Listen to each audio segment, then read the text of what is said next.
politiciens di def mooy tey ji am na politiciens yu bëri tey buñ faloo n'est-ce pas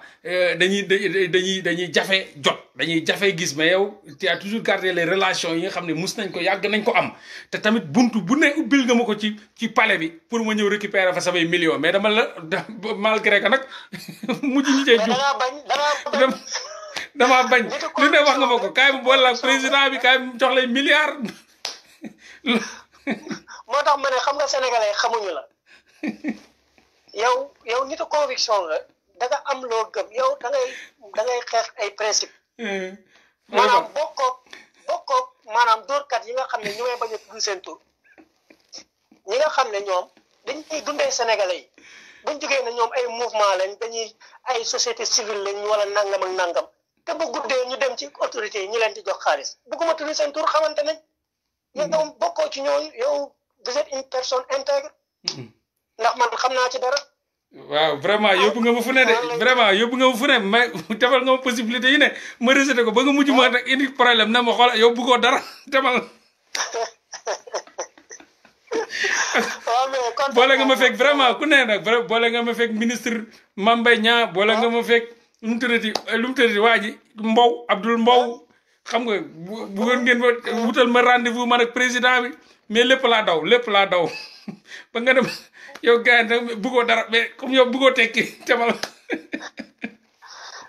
waaw mais maa lay remercier comme jërëjëf waaye loolu la rek sénégalais tam il faut ñu xam ni combat bi tamit bëri na ñuy wax mais ku ci nekk tey am na opportunité yoo xam ni boo ko amoon tey jël ko parce que yow loolu nga ma wax opportunité yi parce que Mame Mbaye Niang bu ñu toogee génn na fi ay dossiers yoo xam ne ñii taxaw tey ci mouvement yi di yuuxu ñoom ñu lañ ko jox ay millions yu ma woon. dama kaay de waaw. Mor. fii laay coupé ma ne ñii nekk fii di wax. non kii xam na Y'en a marre liggéey nañu ak Y'en a marre très sincèrement. ma ne yaa leen tudd man du ma leen tudd. mais kenn ku nekk ci ñoom bu ñu xasee gouvernement bi ngoon guddi ñoo ngi ci këru autorité yi. te man xam naa ci dara. Kaolack laa dëkk je suis de Kaolack nous sommes tous de la même génération donc on se connaît. en tout cas jërëjëf yàlla na la yàlla fay. jaajëf one love. merci beaucoup yàlla na yàlla def jàmm yàlla na yàlla def jàmm et puis bon voilà quoi nga nuyul ñu Macky Sall nga ne ko mu bu ñu mënee dimbale mu bàyyi ñu Guy Marius Sagna dina am solo de mu jàppale ñu. jaajëf one love waaw moom dem na donc sama gars yi ñu ngi ziar wër kooku nag moo tuddoon. Qui m'a invité c'est un politicien mi ngi tudd Babacar Lo Ndiaye bokk APR donc comme nu mu ko waxee di dirigeant je sais pas partem boobu noonu ñi nekk ci biir APR aussi chargé de mission la donc biir palais de la République donc lii yëpp day firndeel ni sénégalais yi ndeysaan xam nga lu tax ma invité genre yi dama leen invité parce que kii dafa am pouvoir dafa am doole du caaxaan dafa am pouvoir dafa am doole. parce que Mame Mbaye Niang ba ma soxlaa ci kii la jaaree kii bu mu ñëwee taxaw Mame Mbaye Niang taxaw moom mu toog ay secrétaires yi toog ay Abdou Mbow toog ngandam maami bureau di triple bureau lépp drapeau yeeg lépp bu ñu taxawee teg maani xaalis bu weex tal ne kaay ànd ak ñun jàppale ñu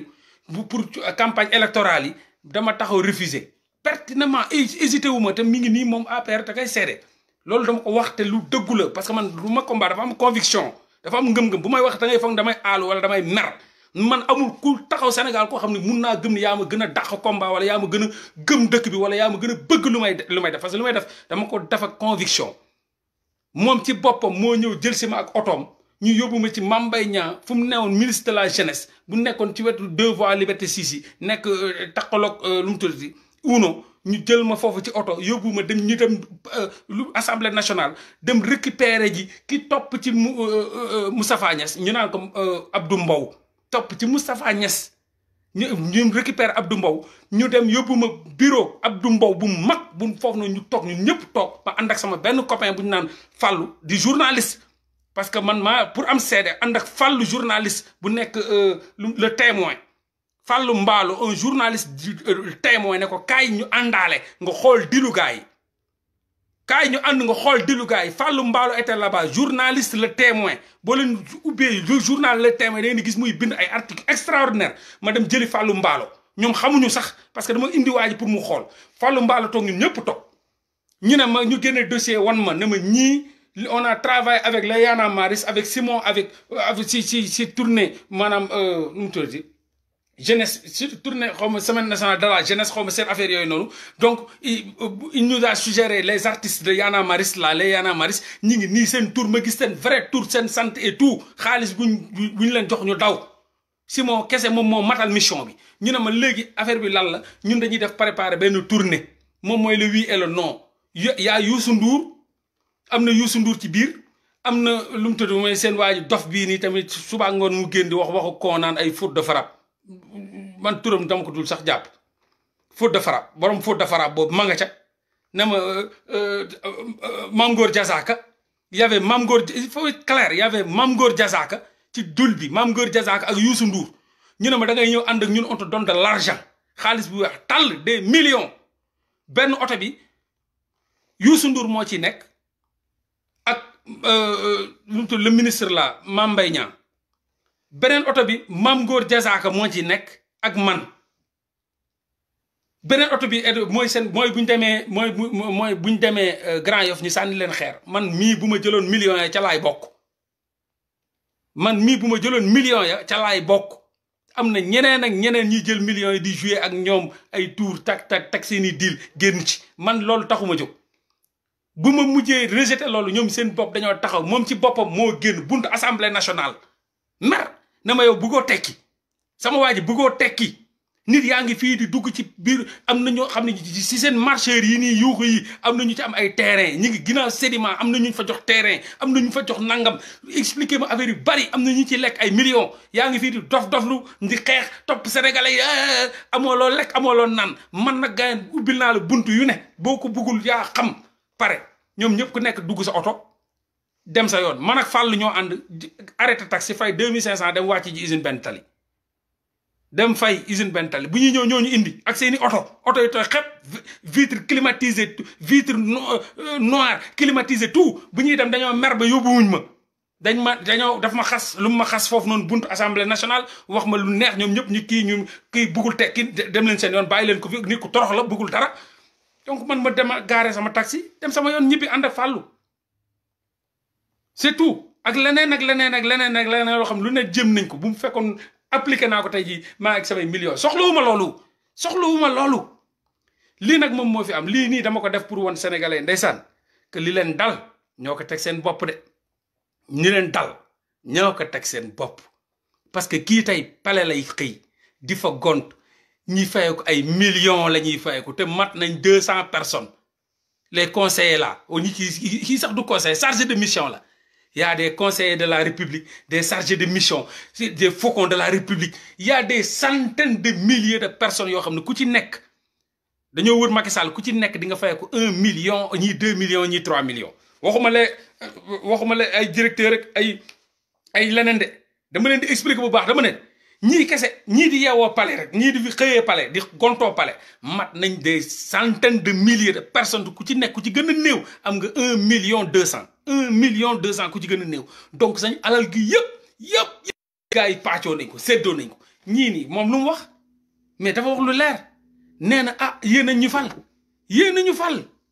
li ñuy lekk la ñuy moom ak yëpp yéen a ñu fal c'est tout donc on en a rien à foutre yow yaa fi nekk di kaas mais yéen a ñu fal lii la wax donc c'est sénégalais ñoo fal ñii nag mais sénégalais ñoo fal ñii dañuy bëgg lenn ak son contraire chargé de mission conseil de la république lépp nga fa les faucons de la république ñu fa toog ñoo xam ne ñoom ñoo yore passeport diplomatique yi ñoo jox ku leen neex seen gel bu ñu bëgg a tëddee sax jox ko passeport diplomatique ànd ak moom France gère ak moom ci hôtel laalaat ko bàyyi ko fa demaat seen yoon jël passeport diplomatique yaa ngi ci ñëpp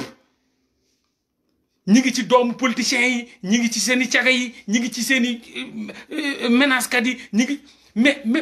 képp ko boo nekkee lu mu tudd ambassadeur say jabar ak say doom lépp passeport diplomatique boo nekkee lu mu tuddati yenn maire yi ay passeport diplomatique ministre yi passeport diplomatique député yi passeport diplomatique lépp sa jabaru député passeport diplomatique jëkkëru député passeport diplomatique doomu député doomu gouverneur lépp donc seddoo nañu alal ga yëpp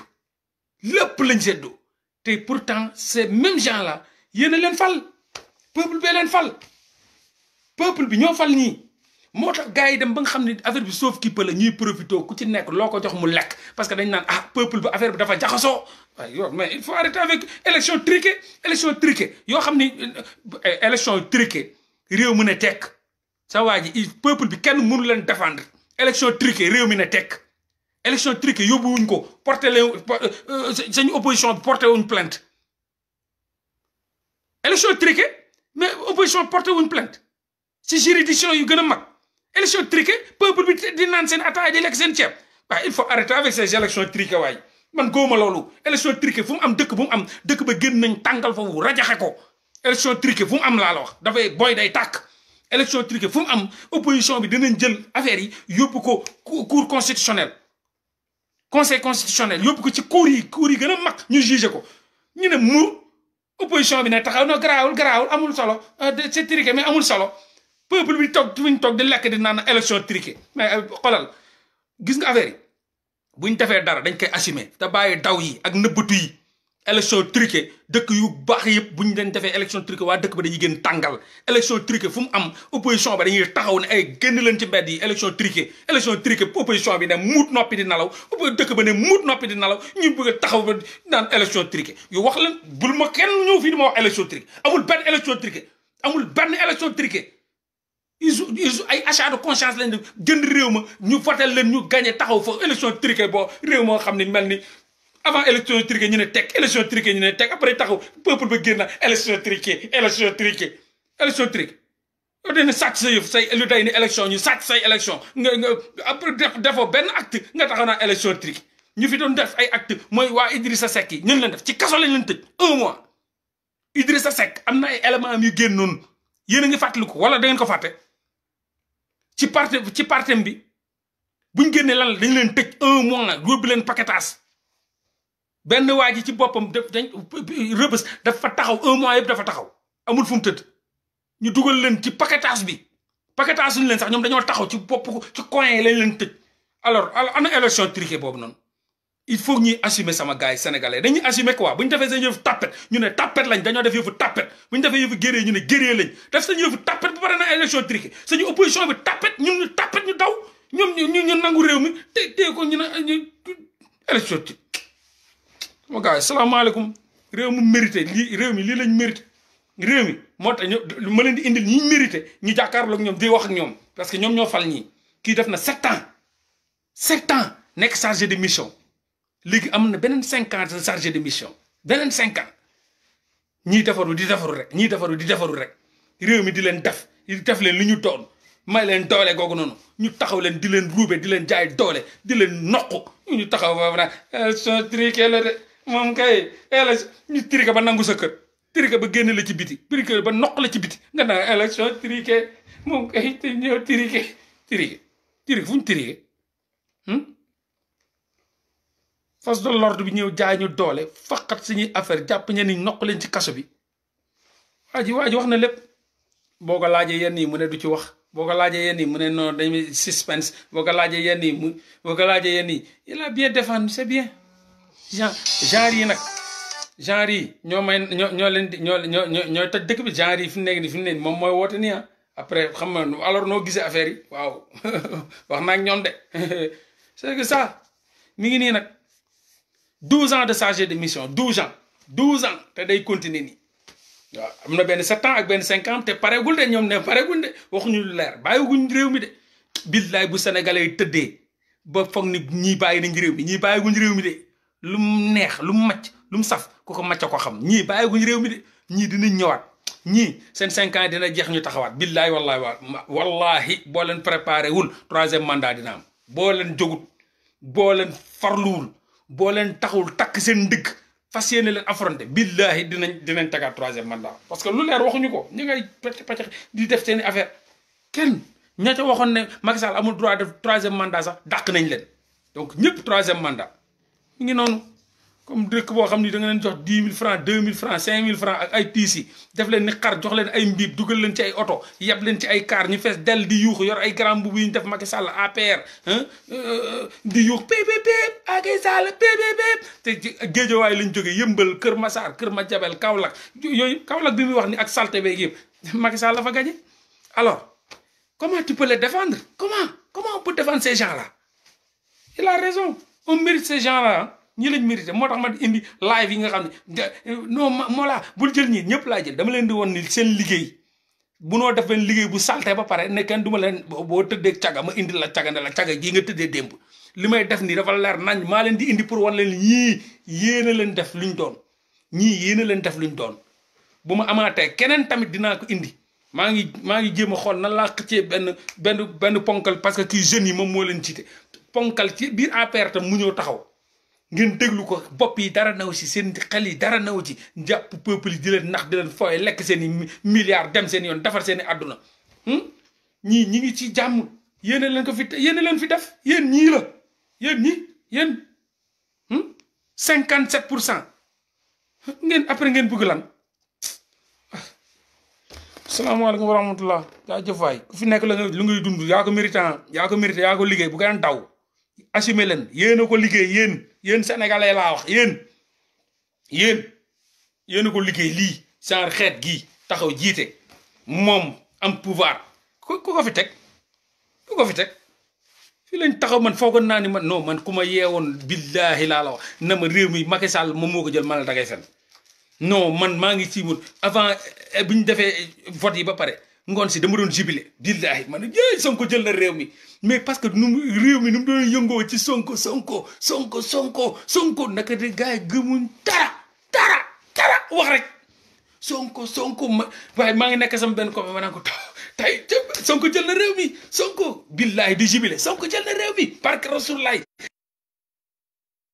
57% mu ne waa man ban réew la. salaamaaleykum. waaleykum salaam. directeur waaw maa ngi lay ziar bu baax Maola directeur. noo def waay. de la ziar ba lépp jàmm. sant yàlla alhamdulilah mbaa yaa ngi am taw feex. waaw sant yàlla alhamdulilah sant bu baax kay. damaa xaw a taate nag affaire bi émission bi. oui dëgg la dama invité.